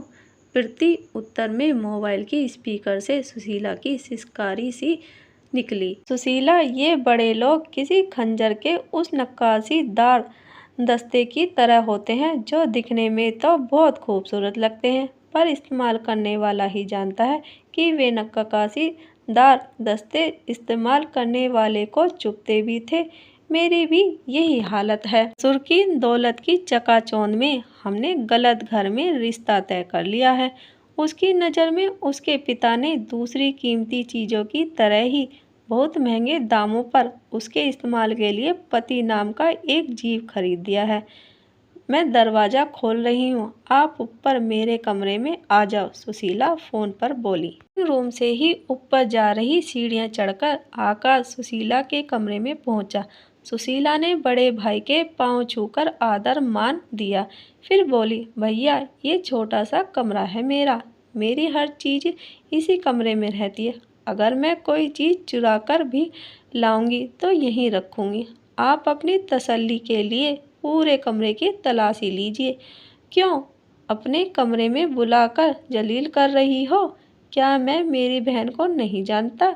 क्या मैं तुम्हारे घर की तलाशी लेने के लिए आया हूँ यहाँ? शीला खामोश रह गई। 3 साल से ज़्यादा उस घटना को हुए बीत चुके थे। शुभम ने नौकरी तो नहीं छोड़ी थी, पर नौकरी पर जाता भी नहीं था। उसने लंबी बीमारी का प्रमाण पत्र दे रखा था। उसे इस अवधि का वेतन तो नहीं मिलता था, पर भविष्य में जब कभी मन बदलता तब वह वापस नौकरी पर जा सकता था। बीच बीच में नौकरी बचाने के लिए वह कुछ दिनों के लिए राजस्थान जाकर अपनी उपस्थिति दर्ज करवा आता था। दिन में सुशीला के व्यवसाय में माल लाने, उसे जमाने, जो माल बिक नहीं रहा हो उसे वापस करवाने जैसे कामों में सुशीला की मदद करता था। थोड़ा बहुत वक्त ठेकेदारी जैसे कामों को सीखने में बिताता था। शाम को वक्त अच्छी नौकरी की चाह में किताबों में झोंकता था। मोहन बाबू के जानकारों से भी सुशीला की बहुत मदद मिली थी। ससुर के रिफरेंस से कई बार माल कम कीमत पर या ज़्यादा दिनों के उधार पर मिल जाता था। शुरुआत में तो दुकान पर मक्खी ही मारनी पड़ी थी। लगता था कि दुकान खोलना बहुत बड़ी बेवकूफ़ी है। काम चलाऊ फर्नीचर, शेल्फ और स्टोरेज खरीदना बेकार ही गया था। दुकान का किराया अगर चुकाना पड़ता तो सुशीला हताश होकर दुकान बंद कर देती। फिर धीरे धीरे ग्राहक आने लगे, ग्राहकी बढ़ने लगी। न चाहते हुए भी उसे अपनी दुकान में सिगरेट, तंबाकू और पान मसाला जैसी चीज़ें रखनी पड़ी। जैसे ही ग्राहकों की कोई नई मांग होती, सुशीला उसकी लिस्ट बनाकर वह चीज़ दुकान में रखने के कोशिश करती, भले ही मुनाफा हो न हो। ग्राहकों को खाली हाथ नहीं जाने देना चाहती थी। सुशीला का श्रम बढ़ गया था। उसे घर में भी सहायता करनी होती थी और दुकानदारी तो देखनी ही थी। रोहन बाबू की बैठक दुकान में ही होती थी। ससुर से सुशीला को बहुत सहायता मिल जाती थी। धीरे धीरे सुशीला की दुकान चल पड़ी थी। कोरोना के कारण जब लॉकडाउन लगा था तब उसे अप्रत्याशित लाभ हुआ था। उसके पास माल का स्टॉक तो ज़्यादा नहीं था, माल मंगवाने की सुविधा थी। स्टॉक रखने के लिए जगह की कमी नहीं थी। खुद की दुकान बड़ी थी। मकान में भी कई कमरे खाली थे। उस समय पूरी कॉलोनी ही उनके लिए ग्राहक बन गई थी। मोबाइल पर व्हाट्सएप मैसेज आ जाता था और माल आते ही पैक करके ग्राहक को उसके घर पर डिलीवरी दे दी जाती थी। के ग्राहक बन गए थे जो कि लॉकडाउन खत्म होने के बाद भी दुकान से ही खरीदारी करते थे। अब सुशीला को पल भर की भी छुट्टी नहीं थी। लॉकडाउन के बाद जब कंस्ट्रक्शन का काम फिर से चालू हुआ तो शुभम ने भी सरकारी नौकरी के लिए प्रयास करना छोड़ दिया। उसने एक बंद हो रही फैब्रिकेशन वर्क का काम करने वाली एक छोटी सी दुकान को लीज पर ले लिया था और लोहे की जालियां, गेट, फैंसी चीजें जैसे ऑर्डर पर बनानी शुरू कर दिया था। रेलवे की ट्रेनिंग उसके बहुत काम आ रही थी। बाद के दिनों में उसने कई भवन निर्माण करने वाले ठेकेदारों से दोस्ती गांठ ली थी। आपसी सहयोग से उसे काम भी मिलने लगा था। धीरे धीरे उसकी हैसियत एक कारखानेदार जैसी होने लगी थी। अब तो छोटा भाई आशीष भी बिजनेस में जाना चाहता था। इसके लिए वह काम सीखने के उद्देश्य से सैनिटरी फिटिंग्स की एक दुकान पर पार्ट टाइम नौकरी करने लगा था। बीते सालों में बहुत कुछ हुआ था। अंजलि भाई लोकेश की शादी तय हो गई थी। माँ आशा देवी ने सुशीला को शादी में संयोग एवं जेवरों की खरीदारी करने के लिए सुशीला को बुलाया। माँ, जब से दुकान खोली हूँ मुझे पल भर की फुर्सत नहीं होती है। सुशीला असमर्थता जताती हुई बोली, अरे 2-4 दिन दुकान बंद रख लोगी तो कोई आफत नहीं आ जाएगी। आफत ही आ जाएगी माँ, ग्राहक दूसरा दुकान ढूंढने लग जाएंगे। फिर तो तू शादी में भी क्या आ पाएगी। सच कह रही हो माँ, मैं चाहकर भी नहीं आ पाऊंगी। एक दिन के लिए भी नहीं, 1 मिनट के लिए भी नहीं। क्यों? क्यों क्या? तुम्हारे घर में बहुत बड़े बड़े लोग आएंगे। गहनों से लदी हुई उनकी बीवियां आएंगी। गलती से भी किसी की कोई चीज़ गुमा गई तो मेरे ऊपर इल्ज़ाम लगा दिया जाएगा। मैं पहले से घोषित चोर हूँ। वहाँ मेरे अलावा हर औरत शरीफ होगी। तुम समझ रही हो न कि तुम बोल क्या रही हो। औरत लाख अपमान सहने के बाद भी अपना मायका नहीं छोड़ती। मायके को मैंने नहीं छोड़ा है माँ, मायके वालों ने मुझे छोड़ दिया है। अगर इतना ही बुरा लग रहा है तो नहीं लेना था उसका चैन, माँ गुस्से से बोली। सुशीला के गले से एक चीख सी उबल गई। फिर एक एक शब्द तोल तोल कर बोली, आकाश भैया भी मुझ पर ये इल्ज़ाम लगाया होता तो मुझे उतनी चोट नहीं लगती जितना मुझे अब लगा। एक माँ होकर भी अपनी बेटी पर तुम भरोसा नहीं कर सकी। कैसे करूं भरोसा? चोरी करने का मौका सिर्फ तुम्हारे पास था जिसे तुमने गवाया नहीं, और चैन बेचने से मिले रकम से इतनी बड़ी दुकान भी खोल ली। मेरे कुछ भी बोलने से कोई फ़ायदा नहीं। जब तुमने मुझे चोर समझ ही लिया है तो मैं चोर हूँ। अब तो बस यही दुआ कर सकती हूँ कि ईश्वर करे कि तुम्हारी बहू का गुमा हुआ चैन उसे वापस मिल जाए। जब तक उसका चैन नहीं मिलेगी तब तक तुम लोग मुझे भी चैन से जीने नहीं दोगे। और हाँ, एक बात और जो मेरे मन में शुरू से था पर मैं उसे जुबान पर कभी लाने की हिम्मत नहीं कर सकी। इजाज़त हो तो बोलूं? इस बात की भी क्या गारंटी है कि चैन चोरी भी हुई थी कि नहीं। ये भी तो हो सकता है कि सीमा ने वो चैन किसी को दे दी हो, और चैन किसे और क्यों दिया। इस तरह के सवालों से बचने के लिए मकर कर रही हो। तुम कहना क्या चाहती हो? कई साल पहले दिल्ली की एक सच्ची घटना है। एक युवती का भूतपूर्व प्रेमी युवती की शादी हो जाने के बाद पुरानी तस्वीरों के आधार पर उसे ब्लैकमेल कर रहा था। नगद छीन लिया। जब नगद नहीं बचा तो गहने झपटने लगा। चुप रहो, निशा देवी क्रोध से बोली। तुम उसके चरित्र पर लांछन लगा रही हो और वो क्या कर रही है? मुझे चोर साबित करके मेरी इज्जत बढ़ा रही है। माँ, एक बात तय है, अगर वो शादी में आएगी तो मेरा आना संभव नहीं है, इसलिए अभी से समझ लो कि मैं शादी में नहीं आ पाऊंगी। हो सके तो मुझे माफ़ करना, कहकर सुशीला ने फ़ोन रख दिया। उस शादी में सुशीला की अनुपस्थिति के कारण सीमा, जो सिर्फ 2 दिन के लिए आई थी, सुशीला के खिलाफ माहौल बनाने का भरपूर मौका मिला था। एक तरह से उसने सिद्ध कर दिया था कि सुशीला के मन में चोर है, तभी वह सगे भाई की शादी में नहीं आई थी। सुशीला ने अपने घर से किसी को भी उस शादी में नहीं जाने दिया था। अगली बार जब सीमा फिर से गर्भवती हुई तो डॉक्टर ने पहले ही बता दिया था कि वह कंप्लीट बेड रेस्ट करे। निशा देवी की अपनी मजबूरी थी। वह चाहती थी कि सीमा को गांव पहुंचा दिया जाए, जहां वह सास की देखभाल में रहेगी। सीमा गांव जाने के लिए किसी भी हालत में तैयार नहीं थी। शादी के तुरंत बाद जो 2 दिन वह गांव में गुजारी थी, उसका अनुभव बहुत कड़वा था।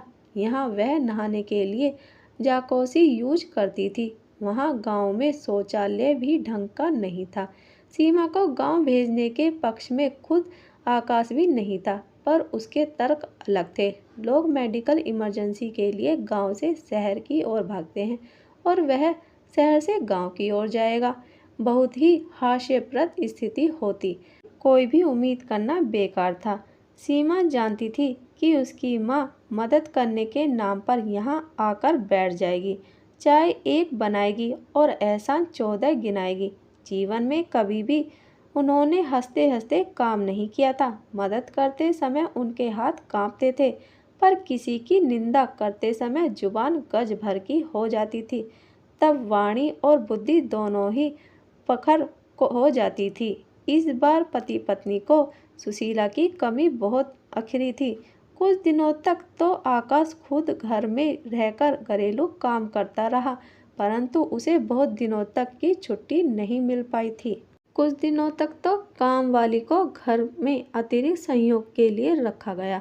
बाद में उसने मना कर दिया और प्रभा देवी से मदद मांगी गई तो पता चला कि उनकी खुद की तबीयत खराब थी। पिछली बार सिर्फ एक फ़ोन पर सुशीला भाई भाभी की मदद करने आ गई थी, इसलिए ही उन्हें मददगार हाथों की कदर नहीं रही थी।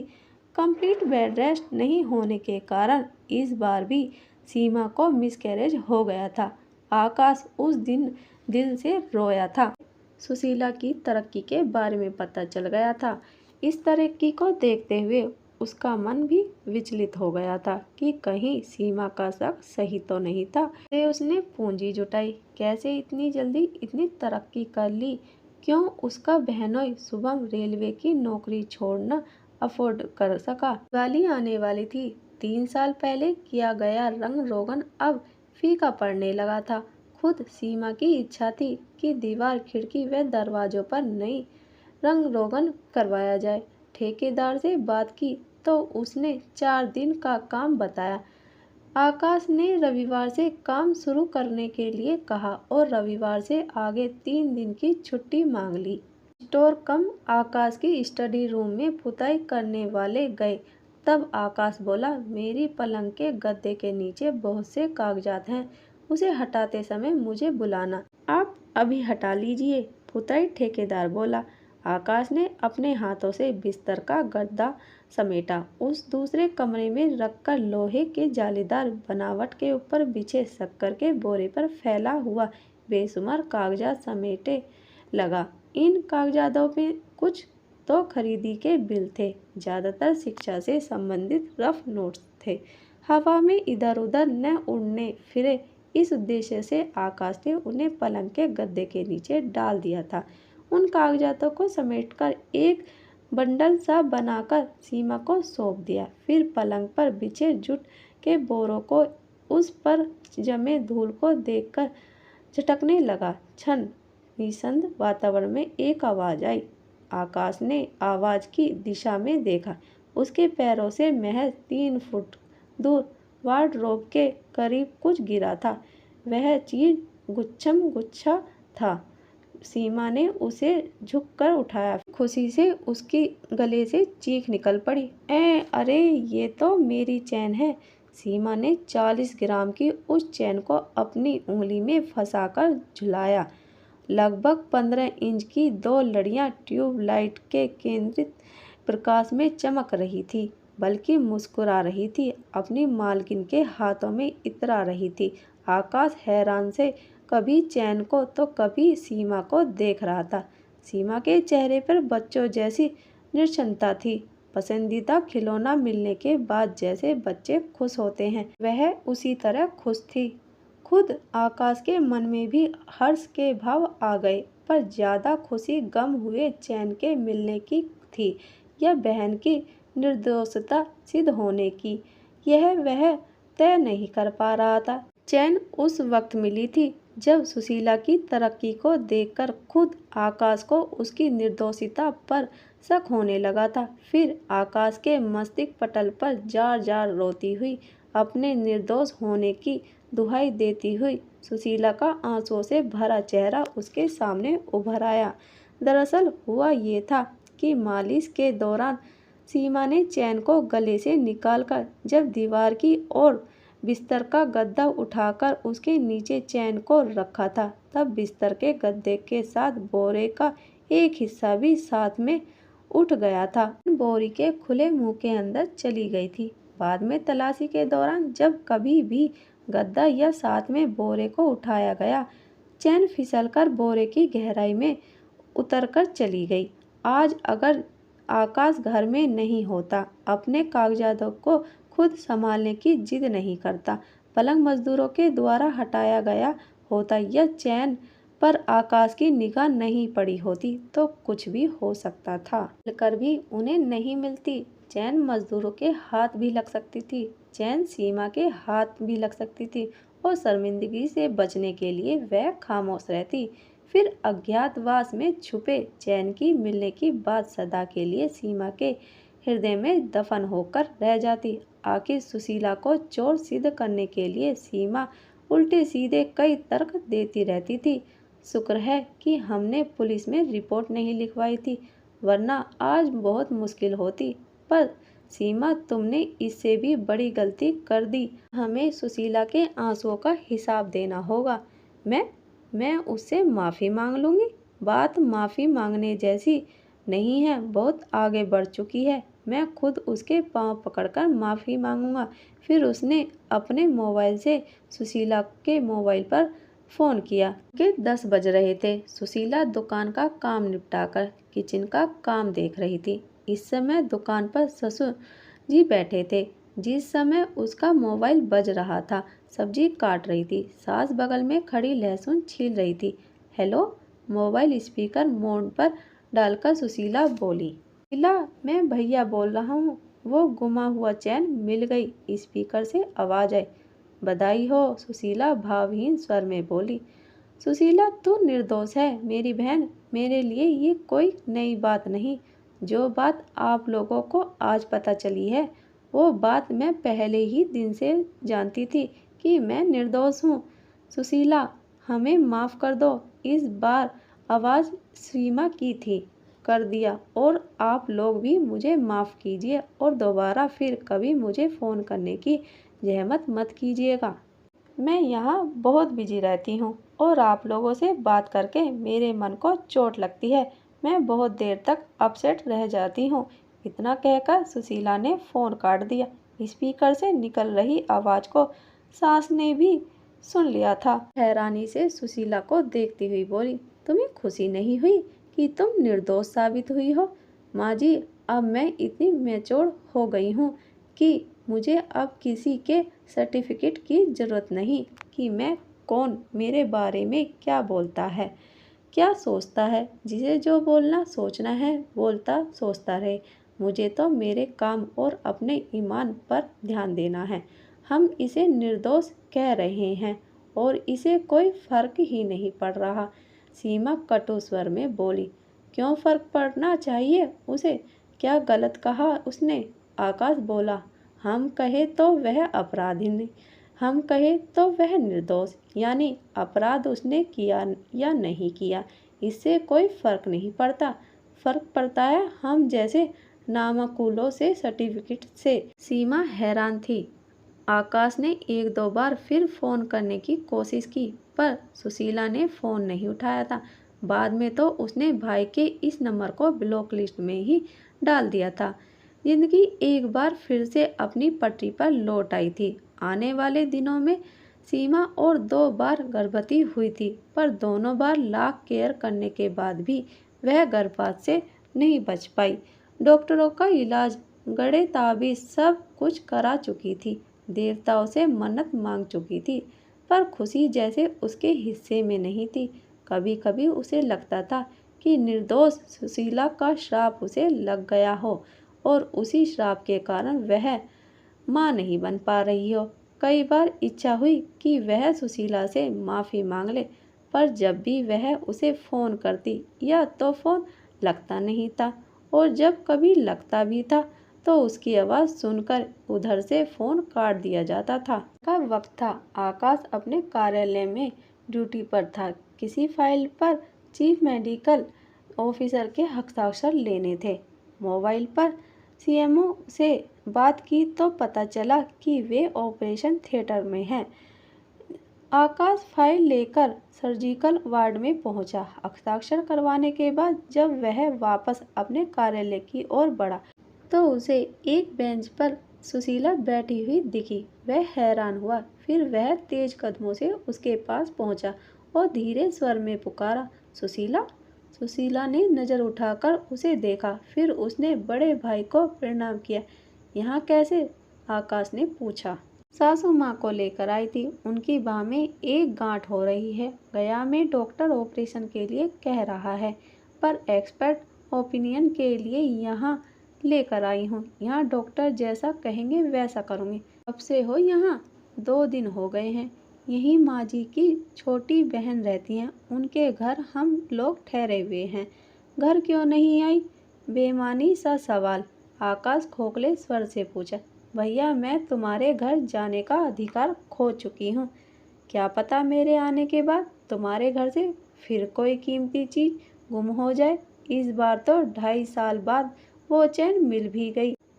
हो सकता है अगली बार की गुमी हुई चीज़ कभी मिले भी कि नहीं। तुम मुझे भी दोषी समझती हो? आकाश हाहात स्वर में बोला। उस दिन सीमा ने सिर्फ अपना चैन ही नहीं खोया था बल्कि खुद की प्रति मेरा प्रेम, निष्ठा, विश्वास और समर्पण भी खो दिया था। पर चैन तो मिल गई ना? हाँ, पर सिर्फ चैन ही मिली है। बाकी चीज़ें वह अब भी हारी हुई है जिसे जीत पाना उसके बस में नहीं है। एक बार और शाम का समय था। आकाश तीर्थ यात्रा से लौट रहा था। सास ससुर को रिसीव करने के लिए रेलवे स्टेशन पर आया हुआ था। गाड़ी आने में अभी थोड़ा वक्त था इसलिए वह एक स्टॉल के पास खड़ा होकर आने वाली गाड़ी की प्रतीक्षा कर रहा था। गया पटना मेमू ट्रेन दूसरे समांतराल प्लेटफार्म पर आकर रुकी। आधे घंटे के बाद उसे वापस गया की ओर जाना था। प्लेटफार्म पर अभी चिल्लम पोर मची हुई थी। सवारियां अंदर से अभी उतरी भी नहीं थी कि अंदर जाने के लिए लोग मारामारी करने के लिए तैयार थे। तभी उस भीड़ में उसे शुभम दिखा। शुभम की गोद में एक बच्चा था। बगल में सुशीला एक बच्चे की उंगली थामकर खड़ी बेबसी सी ट्रेन में बैठने वाले लोगों की भीड़ को देख रही थी। उसके पास सामान भी था। इसी अंतःप्रेरणा से प्रेरित होकर आकाश लपका और शुभम को आवाज़ लगाकर भीड़ को चीरता हुआ मेमो ट्रेन में प्रवेश कर गया। अभी लोग ट्रेन में प्रवेश करने की जुगत में ही थे कि आकाश 4 सीट पर कब्जा करके बैठ चुका था। विद्यार्थी जीवन में इस तरह की कर्तव्य वह अक्सर कर लिया करता था।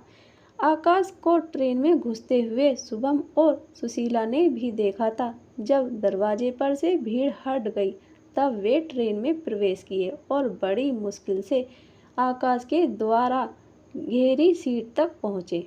बीते 7 साल में सुशीला के जीवन में भी बहुत परिवर्तन हो चुका था। शुभम को रेलवे द्वारा लंबी अवधि तक बिना सूचना के अनुपस्थित रहने के आरोप में नौकरी से निष्कासित किया जा चुका था। विभिन्न व्यापार से उसे प्रति माह इतनी आमदनी हो जाती थी कि अब उसे नौकरी बचाने या दूसरी नौकरी ढूंढने की आवश्यकता ही नहीं थी।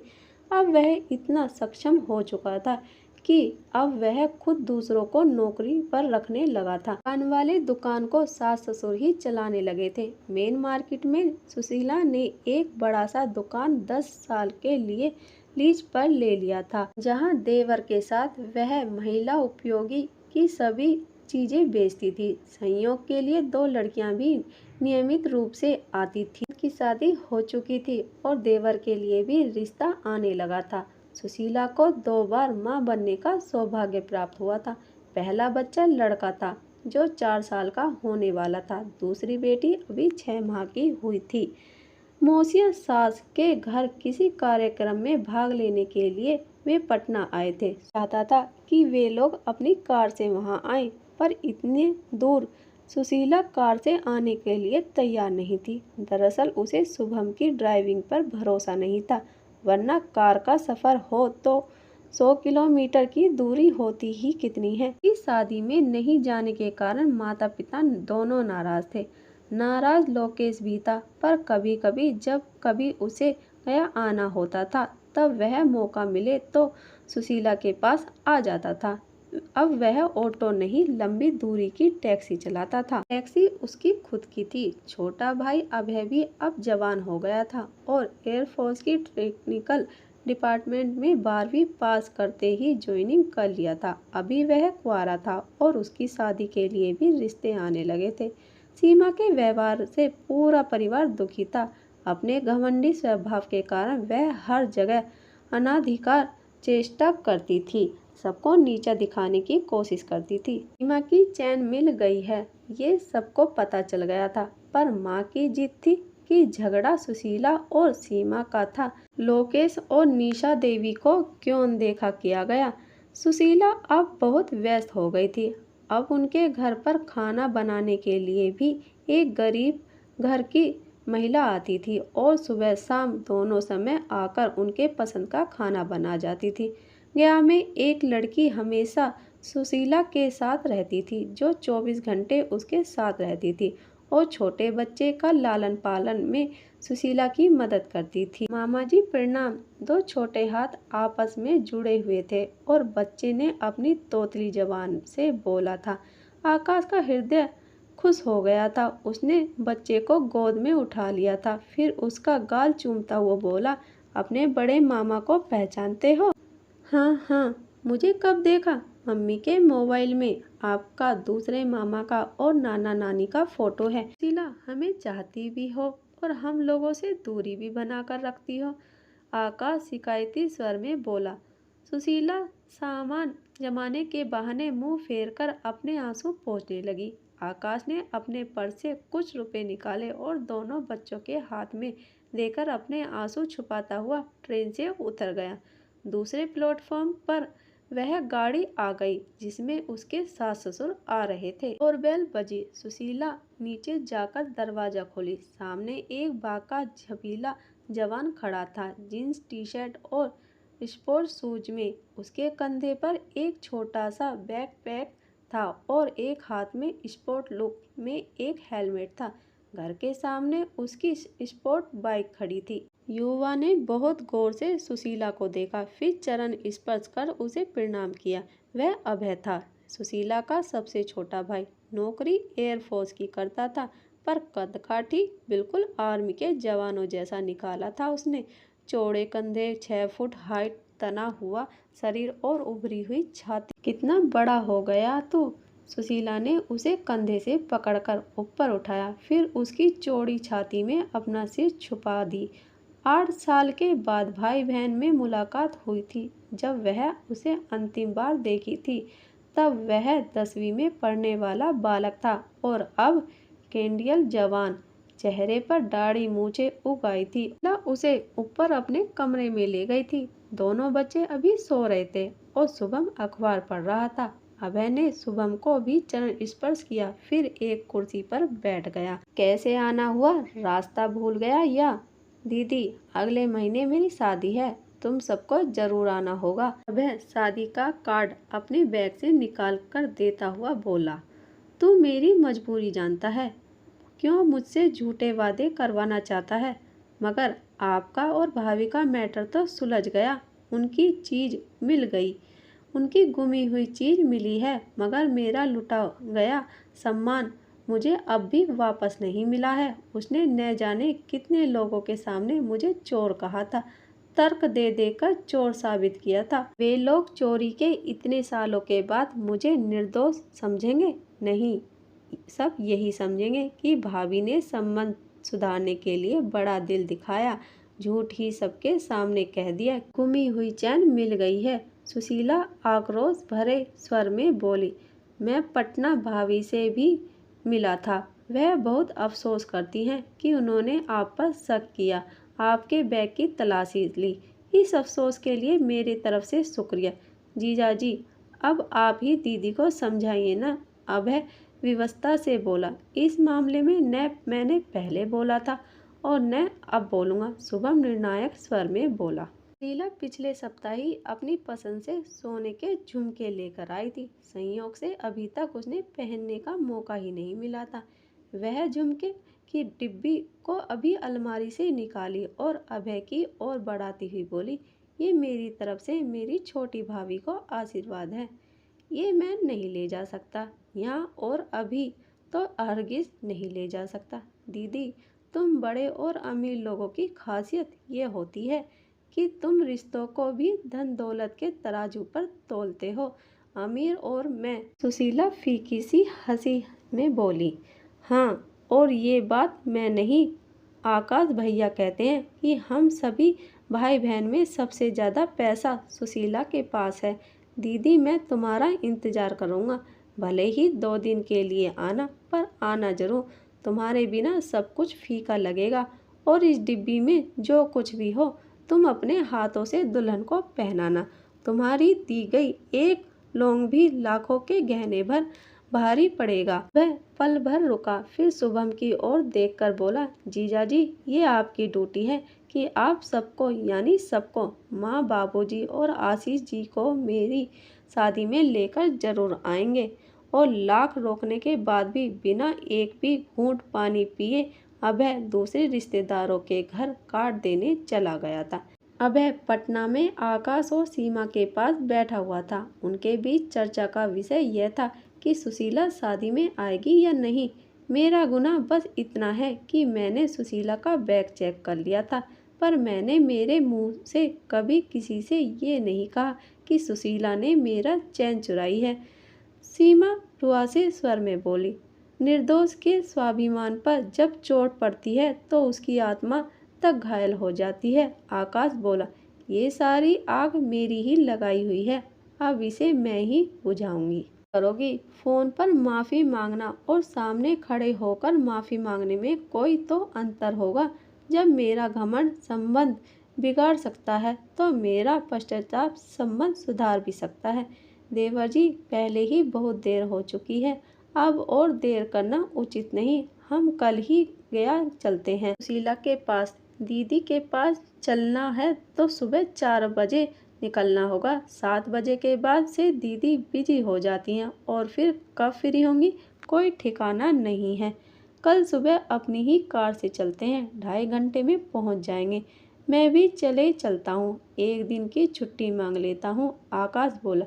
अगली सुबह पीली नंबर प्लेट वाली एक कार सुशीला के घर के सामने रुकी। ड्राइविंग कर रहा था। उसने 100 किलोमीटर का सफर 1.25 घंटे में पूरा कर लिया था। गाड़ी एक तरफ पार्क होने के बाद सीमा कार से उतरी, बोली, आप लोग 15 मिनट के बाद आइएगा। ने डोरबेल बजाई। अपेक्षा के अनुकूल सुशीला ने ही दरवाजा खोला। इस समय सुबह के 6 बज रहे थे।